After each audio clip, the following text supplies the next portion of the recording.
اپنے ہاتھوں سے غسل دے سکے، اپنے ہاتھوں سے کفن دے سکے، جنازے کے سامنے کھڑے ہو کر دل سے رو کر اللہ سے تیری مغفرت کی دعا کرے، قبر میں اتارا جائے تیری قبر پر کھڑا ہو کر وہ تیری مغفرت کی دعا کرے، سورہ بقرہ کا حصہ پڑھے۔ مسلمانوں، میں کس طرح کہوں، ایسی ہماری عقل ماری گئی، ہم نے سب کچھ اولاد کے لیے کیا لیکن اس اولاد میں سے کسی کو بھی اپنے لیے تیار نہیں کرتے ہیں۔ کم از کم ایک آدھے کو تو تیار کر لیا ہوتا تاکہ میرے دنیا سے جانے کے بعد ہی میرے کام آ جائے۔ ساری دنیا اپنے بستروں پر ہے، کسی اولاد کو تیار کیا ہوتا، میرے رب کی قسم کبھی نہ کبھی وہ تجھے یاد کر کے قرآن پڑھ کے تجھے ایصال ثواب کرتا ہے۔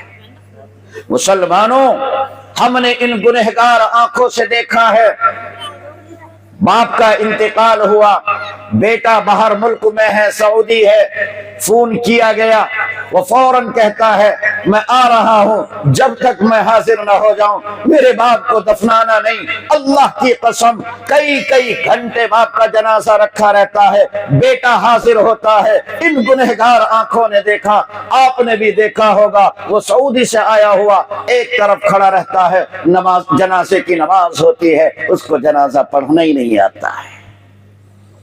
آیا ہے سعودی سے، تیرے جنازے کے سامنے کھڑے ہو کر تیری مغفرت کے دو جملے نہیں کہہ سکتا۔ یہ اپنے اوپر ظلم ہے کہ ہم اپنی اولاد میں سے کسی کو اپنے لیے تیار نہ کریں۔ یہ بہت بڑا دھوکہ ہے۔ ہم منع نہیں کرتے آپ ان کو دکان مکان نہ دو، ہم نہیں کہتے آپ ان کو زمین و جائیداد نہ دو، ہم نہیں کہتے آپ ان کو اعلیٰ تعلیم نہ دلاؤ، ہم منع نہیں کرتے آپ اس کو اسکول اور کالج میں نہ پڑھاؤ، جتنا چاہو آپ ان کو پڑھاؤ، جتنا چاہو دنیا ان کو دو، لیکن اتنا کہتے ہیں میرے پیارے، دھوکہ مت کھا، اس اولاد میں سے کسی کو اپنے لیے بھی تیار کر دے تاکہ تیرے مرنے کے بعد یہ تیرے کام آ جائے۔ کسی ایک کو تو تیار کیا ہوتا۔ حجت الاسلام حضرت مولانا محمد قاسم صاحب نانوتوی رحمت اللہ علیہ، جنہوں نے دیوبند کا مدرسہ بنایا، دارالعلوم دیوبند کی بنیاد رکھی، حضرت کا جب آخر وقت آیا، اپنے فرزند ارجمند حضرت حافظ محمد احمد صاحب رحمت اللہ علیہ کو بلایا، منشی کے ہاتھ خبر پہنچائی، بیٹے سے کہہ دو آج دفتر میں ابو جان بلا رہے ہیں، میرے دیار کے میرے زمانے کے اولاد نہیں تھی، وہ حجت الاسلام کی اولاد تھی۔ جیسے ہی یہ سنا تھر تھر کانپنے لگے، بدن پر کپ کپی طاری ہو گئی، آج کوئی گستاخی تو نہیں ہو گئی، آج ابو جان کوئی ناراض تو نہیں، کیا مسئلہ ہے؟ ابو نے منشی کے ذریعے مجھے بلایا ہے۔ حضرت حافظ صاحب گھبراتے ہوئے ابو جان کی خدمت میں پہنچے، بصد احترام معلوم کیا، حضرت آپ نے مجھے طلب کیا، بلایا۔ حضرت نے فرمایا ہاں بیٹے میں نے تجھے بلایا ہے محمد احمد، اب لگتا یہ ہے کہ یہ زندگی آگے وفا نہ کر سکے گی، اب ایسا محسوس ہو رہا ہے اب شاید دنیا میں زیادہ آپ کے ساتھ نہ رہ سکوں گا۔ لخت جگر یہ پوچھنا چاہتا ہوں، اس دنیا میں اللہ نے تمہیں عزت عطا کی، مال و دولت عطا کیا، شہرت عطا کی، کیا خدا کی دھرتی اور زمین پر تمہارے لیے کچھ کمی ہے؟ حافظ صاحب نے بصد احترام عرض کیا، ابو جان رب نے جس کو آپ کے جیسا باپ دیا ہو اس بیٹے کو کمی کیا ہے؟ ابو جان عزتیں بھی بہت ہے، شہرت بھی بہت ہے، دولت بھی بہت ہے، اللہ نے بہت کچھ نوازا ہے۔ حضرت حجت الاسلام نے فرمایا لخت جگر تیری دولت تیرے لیے، تیری عزت تیرے لیے، تیری شہرت تیرے لیے، لخت جگر تیری دنیا سے مجھے کچھ نہیں چاہیے، لیکن محمد احمد یاد رکھنا یہ ساری دولتیں تیرے لیے ہیں، لیکن میں نے حافظ تجھ کو اپنے لیے بنایا ہے۔ اچھی طرح کان کھول کر سننا میرے بیٹے، میں نے تجھے حافظ اپنے لیے بنایا ہے، میرے دنیا سے جانے کے بعد مجھے بھول نہ جانا۔ حالات میں لکھا ہے حافظ صاحب نے روزانہ بلا ناغہ پوری زندگی 3 پارے پڑھ کر اپنے ابو جان کو ثواب پہنچایا ہے۔ حجت الاسلام نے فرمایا لخت جگر کہ تیری دولت مجھے نہیں چاہیے، میں نے صرف حافظ تجھے اپنے لیے بنایا ہے۔ حکیم الاسلام حضرت مولانا قاری محمد طیب صاحب رحمت اللہ علیہ، جو دارالعلوم دیوبند کے باوقار محتمم رہے ہیں 60 سال تک، ان کے والد حضرت حافظ صاحب، حافظ محمد احمد صاحب کا جب اخیر وقت آیا، انہوں نے قاری صاحب کو بلایا اور بلا کر کے یہی فرمایا، لخت جگر، جب میرا باپ تیرا دادا دنیا چھوڑ رہا تھا، انہوں نے مجھ سے کہا تھا محمد احمد میں نے تجھے حافظ اپنے لیے بنایا، طیب اچھی طرح سنو، ساری دولتیں شہرتیں عزتیں تیرے لیے ہیں، طیب میں نے بھی تجھے حافظ اپنے لیے بنایا تھا، میرے لخت جگر میں دنیا چھوڑ رہا ہوں، مجھے بھول نہ جانا، میں نے حافظ تجھے اپنے لیے بنایا ہے۔ حالات میں لکھا ہے کہ قاری محمد طیب صاحب رحمت اللہ علیہ روزانہ اوابین میں 3 پارے پڑھ کر اپنے ابو جان کو ایصال ثواب کیا کرتے تھے۔ مسلمانوں، ہم منع نہیں کرتے، آپ اپنی اولاد کو جتنا چاہیں عزت شہرت دولت دے، ہم نہیں منع کرتے، اتنا ضرور کہیں گے میرے پیارے، کسی اپنی اولاد میں سے کسی کو حافظ اپنے لیے بنا جا، تاکہ تیرے جانے کے بعد یہ تیرے کام آ سکے۔ کریں گے انشاءاللہ؟ ہر آدمی یہ ارادہ کرے کہ ہم اپنے بچوں میں سے کسی کو حافظ بنائیں گے۔ کیا کہیں مسلمانوں، یہ دل کا دکھڑا کیسے سنائیں، کیسے تمہارے سامنے یہ دل کا درد رکھیں۔ ایک زمانہ تھا، ایک وقت تھا، ایک دور تھا کہ امت کا ہر بڑا آدمی قرآن کریم سے جڑا کرتا تھا۔ اللہ کے قرآن سے جڑنے میں وہ اپنے لیے فخر محسوس کیا کرتا تھا۔ جتنا بڑا انسان ہوتا تھا وہ اتنا ہی قرآن کریم سے جڑتا تھا، چاہے وہ مال و دولت میں بڑا ہو، عزت و شہرت میں بڑا ہو، برادری کے اعتبار سے بڑا ہو، جس اعتبار سے بھی بڑا ہوتا تھا، جتنا بڑا انسان ہوتا تھا وہ اتنا ہی قرآن کریم سے جڑنے میں اپنے لیے فخر محسوس کیا کرتا تھا، اپنی شان خیال کیا کرتا تھا۔ مسلمانوں کیا کہیں، یکا یک زمانے میں کروٹ بدلی، حالات ایسے بدلے، کس کی نظر لگی کیا ہوا، اب بڑے لوگوں نے اپنے آپ کو قرآن کریم سے الگ کر لیا ہے۔ خدا نے چند ٹکے دے دیے، رب نے ذرا سا مال دے دیا، اب یہ انسان زمین پر پیر مار کر چلتا ہے، اس کی نگاہ میں قرآن کی تعلیم کی کوئی اہمیت نہیں، اس کی نظر میں مدرسے کی تعلیم کی کوئی اہمیت نہیں۔ یہ سمجھتا ہے جی ہمارے پاس 10-20 لاکھ روپے ہیں، ہمارے پاس 10-20 لاکھ روپے ہیں، ہم کسی بڑے کالج اور اسکول میں پڑھائیں گے۔ ارے مدرسوں میں وہ پڑھائے جس کے پاس کھانے کے لیے نہ ہو۔ میرے دوست، ایک زمانہ تھا کہ امت کا ہر بڑا آدمی قرآن سے جڑا کرتا تھا، اپنے لیے فخر محسوس کیا کرتا تھا، لیکن آج بڑے لوگوں نے اپنے آپ کو قرآن سے الگ کیا۔ میرے رب نے چھوٹوں کو لا کر کے کھڑا کر دیا۔ ارے کل تک سماج میں جن کی کوئی حیثیت نہیں تھی، جن کا کوئی وقار اور مقام نہیں تھا، لوگ اپنی چارپائی پر بٹھانا ان کو گوارا نہ کرتے تھے، انہوں نے اللہ کے قرآن کو اپنے سینے میں بسایا، رب کے قرآن کو اپنے سینے میں جگہ دی، اللہ کے مقدس و محترم کلام سے جڑے، رب نے لوگوں کا امام بنا دیا، انسانوں کی آنکھوں کا تارا بنا دیا، میرے پروردگار نے ہمارے سر کا تاج بنا دیا۔ او مسلمانوں، یہ حقیر کھل کر کہتا ہے کل تک بڑے لوگ قرآن سے جڑے تھے، انہوں نے عزتیں حاصل کی تھی، بڑوں نے قرآن چھوڑا، چھوٹے لوگوں نے قرآن کو تھاما، اللہ نے عزت سے نوازا ہے۔ اور اگر آج آپ اور ہم قرآن کریم کو چھوڑ دیں، ہم بھی قرآن سے الگ ہو جائیں، یاد رکھنا میرے بھائیوں، میرا رب اپنے قرآن کی حفاظت کے لیے میرا اور آپ کا محتاج نہیں ہے، وہ پروردگار عالم اپنے قرآن کی حفاظت اور بقا کے لیے میرا اور آپ کا محتاج نہیں۔ وہ لوگ جو صنم خانوں میں، بت خانوں میں بیٹھے ہوئے بتوں کی پوجا کر رہے ہیں، اللہ ان کی پیشانی کو گھسیٹ کر لائے گا، ان سے اپنے قرآن کی حفاظت کرائے گا۔ لیکن یاد رکھنا مسلمان، میرا اور آپ کا بنے گا کیا، یہ سوچنے کی ضرورت ہے۔ ہم ہرگز یہ خیال نہ کریں کہ ہم قرآن سے نہیں جڑے قرآن ختم ہو جائے گا. نہیں میرے پیارو، اللہ ان سے اپنے قرآن کی حفاظت کرائے گا جو صنم خانوں اور بت خانوں میں بیٹھے ہوئے ہیں. لیکن مسلمان اچھی طرح سمجھ لیجئے میرا اور آپ کا بنے گا کیا؟ ہم قرآن کریم سے جڑے ہیں. کل تک یہ لوگ اللہ کے بندے قرآن سے جڑتے تھے، اللہ نے عزت عطا کی تھی، شہرتیں دی تھی، اللہ نے نوازا تھا. آج آپ نے قرآن سے اپنے آپ کو الگ کر لیا. یہ دنیا والے تیرے وجود کو بھی گوارا نہیں کرتے. دو مثالیں دے کر بات ختم کرتا ہوں.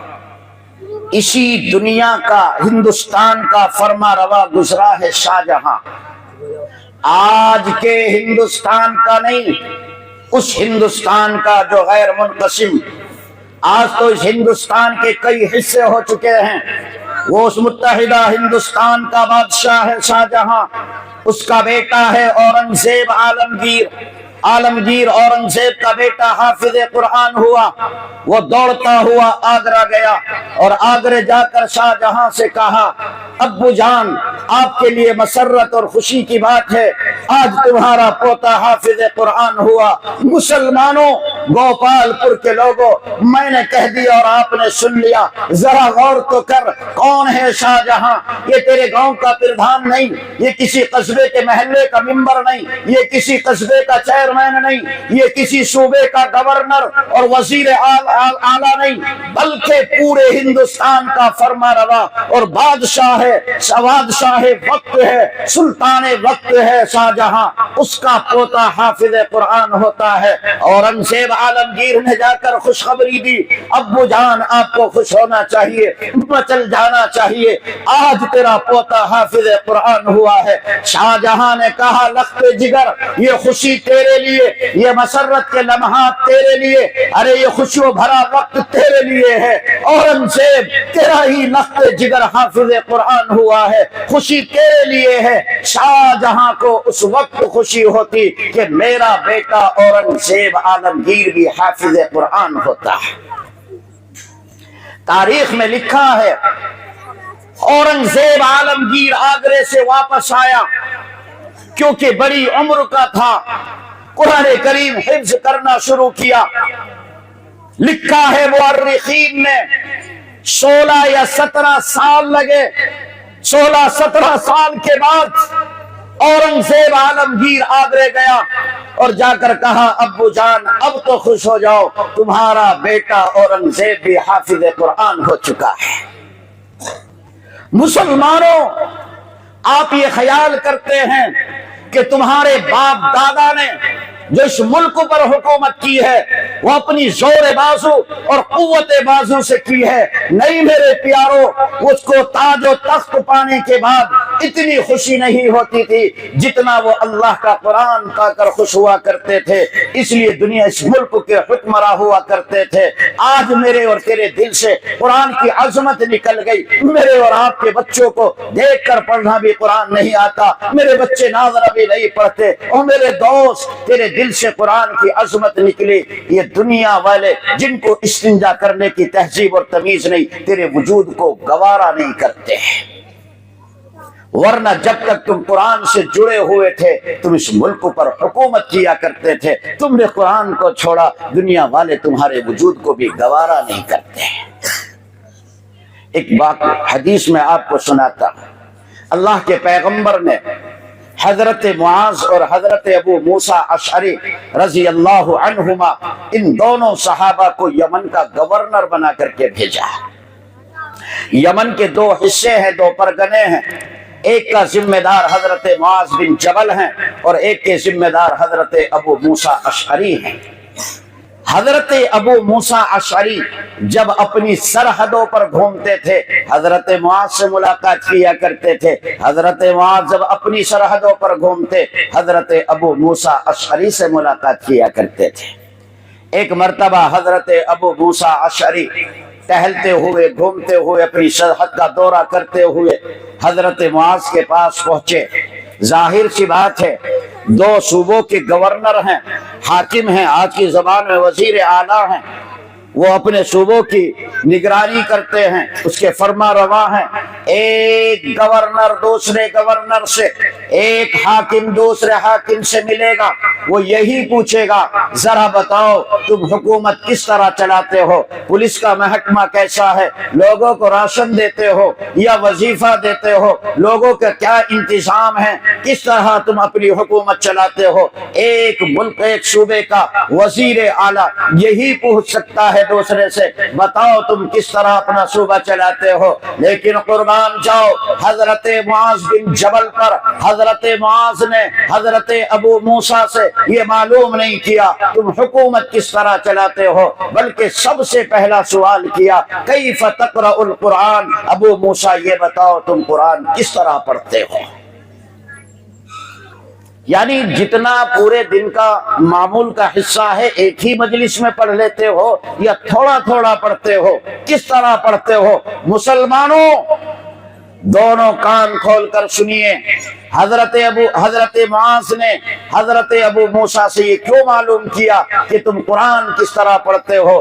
یہ کیوں نہیں پوچھا کہ حکومت کس طرح چلاتے ہو؟ کیونکہ ان نبی کے دیوانوں کو معلوم تھا کہ اگر ہم قرآن سے جڑے رہیں گے، قرآن ہماری زندگی میں ہوگا، ہم قرآن پڑھتے رہیں گے تو یہ حکومتیں بھی باقی رہیں گی۔ اگر ہم نے قرآن ہی چھوڑ دیا کیا خاک حکومت کر سکتے ہیں؟ پھر یہ حکومت باقی کہاں رہے گی؟ اس لیے پوچھتے ہیں کیف تقرأ القرآن، پہلے یہ بتاؤ تم قرآن کس طرح پڑھتے ہو۔ قرآن پڑھو گے تو حکومت رہے گی، قرآن ہی چھوڑ دیا تو دنیا میں تمہاری کوئی حیثیت نہیں رہے گی۔ میں اللہ کا واسطہ دے کر کہہ رہا ہوں، میری طاقت میں ہوتا میرے بھائیوں اپنی دستار تمہارے قدموں میں رکھ کر کہتا، تمہارے پیر پکڑ کر کہتا مسلمانوں اپنے آپ کو اور اپنی نسلوں کو قرآن سے وابستہ کرو، ہم قرآن سے جڑے رہیں گے۔ یاد رکھنا دنیا میں بھی عزت آپ کے قدم چومے گی اور آخرت میں جو کچھ ملے گا اس کو تو کہا بھی نہیں جا سکتا۔ بات لمبی ہوتی چلی جا رہی ہے۔ ہمارے معزز مہمان دور سے سفر کر کے ہمارے درمیان پہنچے ہیں، میں آپ کے قریب کا ہوں، کبھی بھی بلا کر آپ سن سکتے ہیں، اس لیے میں اپنی بات کو یہی ختم کرنا چاہتا ہوں، ورنہ بہت کچھ کہا جا سکتا تھا قرآن کے حوالے سے۔ کبھی پھر آیا اللہ نے بلایا، آپ کے اور ہماری ملاقات رہی تو انشاءاللہ کچھ یہ دل کا درد پھر آپ کے سامنے رکھیں گے۔ اللہ پاک مجھے اور آپ کو عمل کی توفیق عطا فرمائے۔ وآخر دعوانا ان الحمد للہ رب العالمین۔